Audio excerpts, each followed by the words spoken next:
Hello friends, next class में limit के आपका स्वागत है। नेक्स्ट टॉपिक है हमारा, ये सारी चीज़ें मैं आपको समझाने के लिए बता रहा हूँ, फिर हम सीबीएसई के क्वेश्चन भी करेंगे। Graphical limit where function undefined.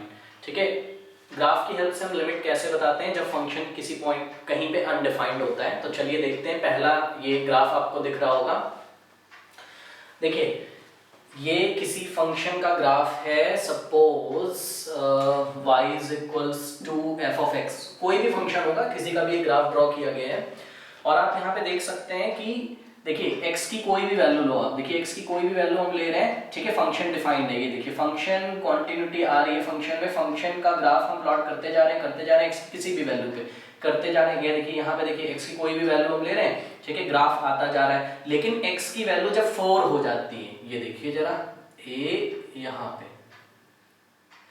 x की वैल्यू जब 4 बोल रहा हूँ, सॉरी -4, ठीक है, x की वैल्यू -4 पे ग्राफ फंक्शन क्या है, अनडिफाइंड है। यहाँ व्हाइट सर्कल मैंने किया और जहाँ पे डार्क किया रहता है वहां मतलब फंक्शन की कुछ वैल्यू है, ठीक। वो अभी मैं दूसरे एग्जांपल में आपको बताऊंगा, ठीक है। तो देखिए x की वैल्यू जब -4 है तो फंक्शन डिफाइंड नहीं है, ठीक है। तो इसकी हम लिमिट कैसे निकालेंगे, सबसे पहले तो मैं नोट कर लेता हूं कि f ऑफ -4 जो है, मतलब x की वैल्यू जब आप -4 लेते हो तो फंक्शन इज नॉट डिफाइंड। तो f of -4 is not defined, ठीक है। अब अगर मेरे से ये पूछा जाए कि ठीक है -4 पे फंक्शन डिफाइंड तो नहीं है, लेकिन अगर x -4 की तरफ अप्रोच करता है, चाहे वो राइट हैंड साइड से अप्रोच करता है, चाहे वो राइट हैंड साइड से अप्रोच करता है, चाहे वो लेफ्ट हैंड साइड से x की वैल्यू -4 की तरफ अप्रोच करती है, तो फंक्शन कहाँ अप्रोच करेगा। तो उसको लिखने का स्टाइल क्या है, इसको लिखने का स्टाइल है लिमिट, जैसा कि हम लोग ने इंट्रोडक्शन में किया था, x tends to -4 f of x। ये हमसे पूछा जा रहा है कि कितना होगा। तो चलिए देखते हैं इसको हम। सपोज मैं आ रहा हूं फंक्शन में, इस ग्राफ में मैं -4 की तरफ अप्रोच कर रहा हूं राइट हैंड साइड से। अगर मैं राइट हैंड साइड से अप्रोच कर रहा हूं तो देखिए ये सपोज यहाँ मैं -1 पे पहुंचा तो ये देखिए ग्राफ की वैल्यू आ रही है कुछ 1 आ रही है सपोज, ठीक। ये मैं -2 पे पहुंचा तो वैल्यू आ रही है 2.5, ठीक। मैं -3 पे पहुंचा तो वैल्यू आ रही है ये 3.8 के करीब, ठीक है। तो -3.5 जब मैं यहाँ से पहुंचा, ये देखिए -3.5 पे मैं पहुंचा तो ये 5 पॉइंट समथिंग आ रही है, 5.3 के अराउंड आ रही है। अब देखिए -3.6, फिर -3.7, फिर -3.8, फिर -3.9। तो अब देखने की चीज है, देखिए -3.9 पे जब मैं पहुंचा, -3.9 पे जब मैं पहुंचा तो फंक्शन किसकी तरफ जा रहा है, फंक्शन अब 6 की तरफ जा रहा है, ठीक है। -3.9 के बाद आप -3.99 लीजिए, तो -3.99 और किसके क्लोजर है, -4 के और क्लोजर है, ठीक है, जो कि -4 के और क्लोजर है। फिर -3.99 लीजिए आप, तो 999 कर लीजिए, तो -4 के ये और क्लोजर है, -3.9999 लीजिए तो ये -4 के और क्लोजर है, देखिए, ठीक है। तो अगर ये सपोज 4 के बहुत पास, 4 के बहुत पास -3.99999999 है, तो यहां से मैं राइट हैंड साइड से आ रहा हूं तो देखिए फंक्शन किसको अप्रोच कर रहा है, 6 होता नहीं है फंक्शन, लेकिन 6 की तरफ जा रहा है, देखिए 6 की तरफ जा रहा है, ठीक है ना। तो लिमिट x टेंड्स टू -4 पे फंक्शन क्या होगा, 6 की तरफ अप्रोच कर रहा है, तो उसका आंसर क्या आएगा 6। चलिए एक बार लेफ्ट हैंड साइड से भी देख लेते हैं, ठीक है। ये -6 पे वैल्यू आ रही है हमारे फंक्शन की कुछ इतनी, ये सपोज 7 है, फिर हम -6 से थोड़ा सा ये बढ़े राइट हैंड साइड -4 की तरफ, -5 पे फंक्शन की वैल्यू आ रही है कुछ, ये 7 और 6 के बीच में कुछ भी है, ठीक है। यहाँ पे हम आए -5 से आगे बढ़े और 4 के पास पहुंच के सपोज -4.1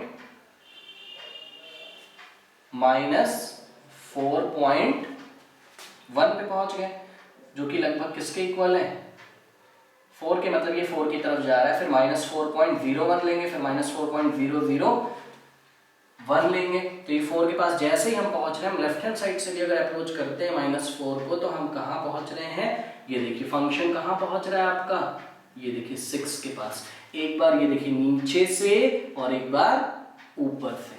ठीक, तो फंक्शन किसकी तरफ अप्रोच कर रहा है, जब हम -4 की तरफ अप्रोच कर रहे हैं, फंक्शन 6 की तरफ अप्रोच कर रहा है। तो इसका मैं आंसर क्या लिखूंगा, इसका मैं आंसर लिखूंगा कि फंक्शन -4 पे तो डिफाइन नहीं है, f of -4 is not defined, but if we take limit x tends to -4 then function approaches to 6। तो इस फंक्शन की लिमिट x tends to -4 पे कितनी होगी, 6 पे, जो कि कौन सी बात को बता रहा है, इस बात को बता रहा है कि जब x की वैल्यू -4 की तरफ अप्रोच करती है, doesn't matter right hand side से करे या लेफ्ट हैंड साइड से करे, तो आपका जो फंक्शन है वो किधर अप्रोच करेगा, 6 की तरफ। देखिए ये जो मेरा लेफ्ट हैंड है, लेफ्ट हैंड साइड से आ रहा है ग्राफ और ये राइट हैंड साइड से आ रहा है। ठीक, ये मेरा थोड़ा सा हट जा रहा है ग्राफ से, कोई बात नहीं। ये देखिए कहाँ पहुंच रही है वैल्यूज, ये वैल्यूज पहुंच रही हैं 6 के पास। तो लेफ्ट हैंड साइड लिमिट या राइट हैंड साइड लिमिट, कोई भी लिमिट हम लेते हैं तो ये फंक्शन 6 की तरफ अप्रोच कर रहा है। चलिए दूसरा क्वेश्चन देखते हैं, एक और ग्राफ है मेरे पास यहाँ पे।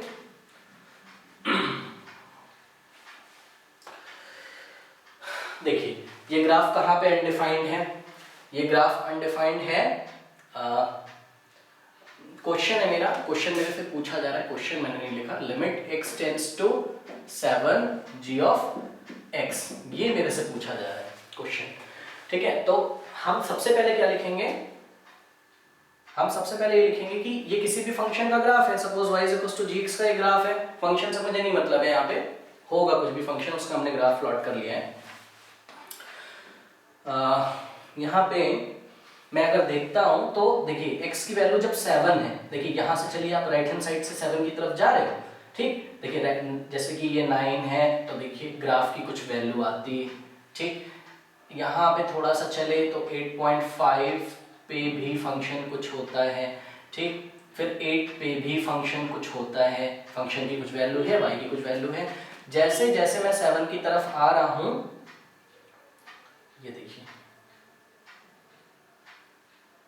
ठीक, ये देखिए, तो सबसे पहले मैं क्या लिखूंगा कि x इज इक्वल्स टू 7 पे फंक्शन डिफाइन नहीं है, तो सबसे पहले मैं क्या लिखूंगा, g ऑफ 7,